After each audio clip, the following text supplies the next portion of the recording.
Doctor APJ Abdul Kalam एक प्रख्यात भारतीय वैज्ञानिक और भारत के 11वें राष्ट्रपति थे। उन्होंने देश के कुछ सबसे महत्वपूर्ण संगठनों डीआरडीओ और इसरो में कार्य किया। उन्होंने वर्ष 1998 के पोखरण द्वितीय परमाणु परीक्षण में भी महत्वपूर्ण भूमिका निभाई। डॉक्टर कलाम भारत के अंतरिक्ष कार्यक्रम और मिसाइल विकास कार्यक्रम के साथ भी जुड़े थे। इसी कारण उन्हें मिसाइल मैन भी कहा जाता है। वर्ष 2002 में कलाम भारत के राष्ट्रपति चुने गए और 5 वर्ष की अवधि की सेवा के बाद वह शिक्षण, लेखन और सार्वजनिक सेवा में लौट आए।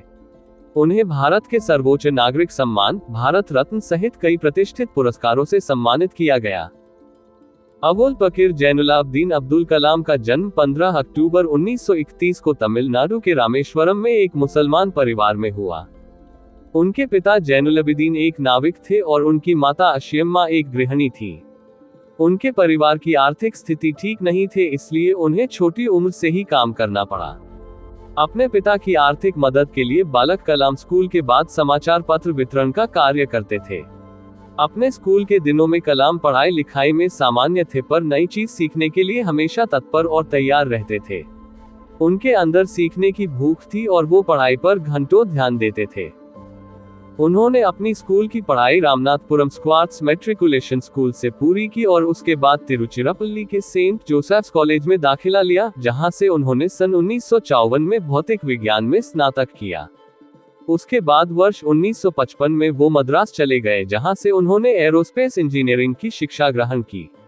वर्ष 1960 में कलाम ने मद्रास इंस्टीट्यूट ऑफ टेक्नोलॉजी से इंजीनियरिंग की पढ़ाई पूरी की। मद्रास इंस्टीट्यूट ऑफ टेक्नोलॉजी से इंजीनियरिंग की पढ़ाई पूरी करने के बाद कलाम ने रक्षा अनुसंधान और विकास संगठन डीआरडीओ में वैज्ञानिक के तौर पर भर्ती हुए। कलाम ने अपने करियर की शुरुआत भारतीय सेना के लिए एक छोटे हेलीकॉप्टर का डिजाइन बनाकर किया। डीआरडीओ में कलाम को उनके काम से संतुष्टि नहीं मिल रही थी। कलाम पंडित जवाहरलाल नेहरू द्वारा गठित Indian national committee for space research के सदस्य भी थे। इस दौरान उन्हें प्रसिद्ध अंतरिक्ष वैज्ञानिक विक्रम साराभाई के साथ कार्य करने का अवसर मिला। वर्ष 1969 में उनका स्थानांतरण भारतीय अंतरिक्ष अनुसंधान संगठन इसरो में हुआ। यहां वो भारत के सैटेलाइट लॉन्च व्हीकल परियोजना के निदेशक के तौर पर नियुक्त किए गए थे। इसी परियोजना की सफलता के परिणामस्वरूप भारत का प्रथम उपग्रह रोहिणी पृथ्वी की कक्षा में वर्ष 1980 में स्थापित किया गया। इसरो में शामिल होना कलाम के करियर का सबसे अहम मोड़ था और जब उन्होंने सैटेलाइट लॉन्च व्हीकल परियोजना पर कार्य आरंभ किया तब उन्हें लगा जैसे वो वही कार्य कर रहे हैं जिसमें उनका मन लगता है। 1963 से 64 के दौरान उन्होंने अमेरिका के अंतरिक्ष संगठन नासा की भी यात्रा की। परमाणु वैज्ञानिक राजा रमन्ना, जिनके देखरेख में भारत ने पहला परमाणु परीक्षण किया, ने कलाम को वर्ष 1974 में पोखरण में परमाणु परीक्षण देखने के लिए भी बुलाया था। 70 और 80 के दशक में अपने कार्यों और सफलताओं से डॉक्टर कलाम भारत में बहुत प्रसिद्ध हो गए और देश के सबसे बड़े वैज्ञानिकों में उनका नाम गिना जाने लगा। उनकी ख्याति इतनी बढ़ गई थी कि तत्कालीन प्रधानमंत्री इंदिरा गांधी ने अपने कैबिनेट के मंजूरी के बिना ही उन्हें कुछ गुप्त परियोजनाओं पर कार्य करने की अनुमति दी थी। भारत सरकार ने महत्वाकांक्षी integrated guided missile development programme का प्रारंभ डॉक्टर कलाम के देखरेख में किया। वह इस परियोजना के मुख्य कार्यकारी थे। इस परियोजना ने देश को अग्नि और पृथ्वी जैसी मिसाइलें दी है।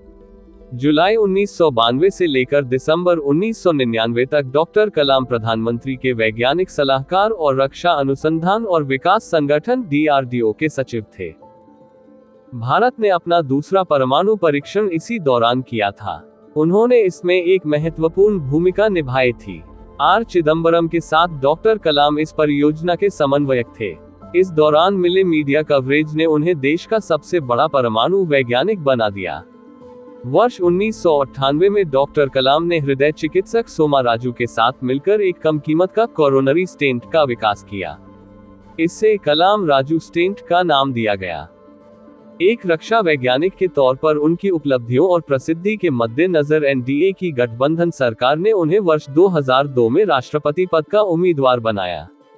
उन्होंने अपने प्रतिद्वंदी लक्ष्मी सहगल को भारी अंतर से पराजित किया और 25 जुलाई 2002 को भारत के 11वें राष्ट्रपति के रूप में शपथ ली। डॉक्टर कलाम देश के ऐसे तीसरे राष्ट्रपति थे जिन्हें राष्ट्रपति बनने से पहले ही भारत रत्न से नवाजा जा चुका था। इससे पहले डॉक्टर राधाकृष्णन और डॉक्टर जाकिर हुसैन को राष्ट्रपति बनने से पहले भारत रत्न से सम्मानित किया जा चुका था। उनके कार्यकाल के दौरान उन्हें जनता का राष्ट्रपति कहा गया। अपने कार्यकाल की समाप्ति पर उन्होंने दूसरे कार्यकाल की भी इच्छा जताई, पर राजनीतिक पार्टियों में एक राय की कमी होने के कारण उन्होंने ये विचार त्याग दिया। 12वें राष्ट्रपति प्रतिभा पाटिल के कार्यकाल के समाप्ति के समय एक बार फिर उनका नाम अगले संभावित राष्ट्रपति के रूप में चर्चा में था, परंतु आम सहमति नहीं होने के कारण उन्होंने अपनी उम्मीदवारी का विचार त्याग दिया। राष्ट्रपति पद से सेवामुक्त होने के बाद डॉक्टर कलाम शिक्षण, लेखन, मार्गदर्शन और शोध जैसे कार्यों में व्यस्त रहे और भारतीय प्रबंधन संस्थान शिल्लोंग, भारतीय प्रबंधन संस्थान अहमदाबाद, भारतीय प्रबंधन संस्थान इंदौर जैसे संस्थानों से विजिटिंग प्रोफेसर के तौर पर जुड़े रहे। इसके अलावा वह भारतीय विज्ञान संस्थान बेंगलुरु के fellow, Indian institute of space science and technology Thiruvananthapuram के चांसलर, अन्ना यूनिवर्सिटी चेन्नई में एरोस्पेस इंजीनियरिंग के प्रोफेसर भी रहे।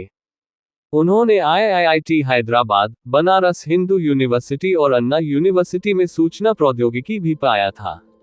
कलाम हमेशा से देश के युवाओं और उनके भविष्य को बेहतर बनाने के बारे में बातें करते थे। इसी संबंध में उन्होंने देश के युवाओं के लिए व्हाट कैन आई गिव पहल की शुरुआत भी की, जिसका उद्देश्य भ्रष्टाचार का सफाया है।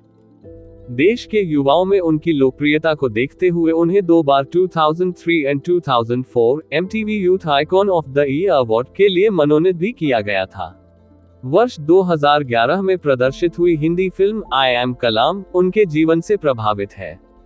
शिक्षण के अलावा डॉक्टर कलाम ने कई पुस्तकें भी लिखी, जिनमें प्रमुख हैं India 2020, a vision for the new millennium, wings of fire, an autobiography, ignited minds, unleashing the power with in India, mission India, indomitable spirit आदि। देश और समाज के लिए किए गए उनके कार्यों के लिए डॉक्टर कलाम को अनेकों पुरस्कारों से सम्मानित किया गया। लगभग 40 विश्वविद्यालयों ने उन्हें मानद डॉक्टरेट की उपाधि दी और भारत सरकार ने उन्हें पद्म भूषण, पद्म विभूषण और भारत के सबसे बड़े नागरिक सम्मान भारत रत्न से अलंकृत किया। 27 जुलाई 2015 को भारतीय प्रबंधन संस्थान शिलोंग में अध्यापन कार्य के दौरान उन्हें दिल का दौरा पड़ा, जिसके बाद करोड़ों लोगों के प्रिय और चहेते डॉक्टर अब्दुल कलाम परलोक सिधार गए। तो दोस्तों, मैं उम्मीद करता हूँ आपको ये जानकारी पसंद आई होगी। अगर आपको कहानी पसंद आई तो मेरे चैनल को लाइक एंड सब्सक्राइब करें और अपना सपोर्ट दें। मेरे चैनल पर और भी इंटरेस्टिंग कहानियां और जानकारियां आपको मिलेंगी, तो सब्सक्राइब करें और कहानियां एंजॉय करें। जय श्री राम।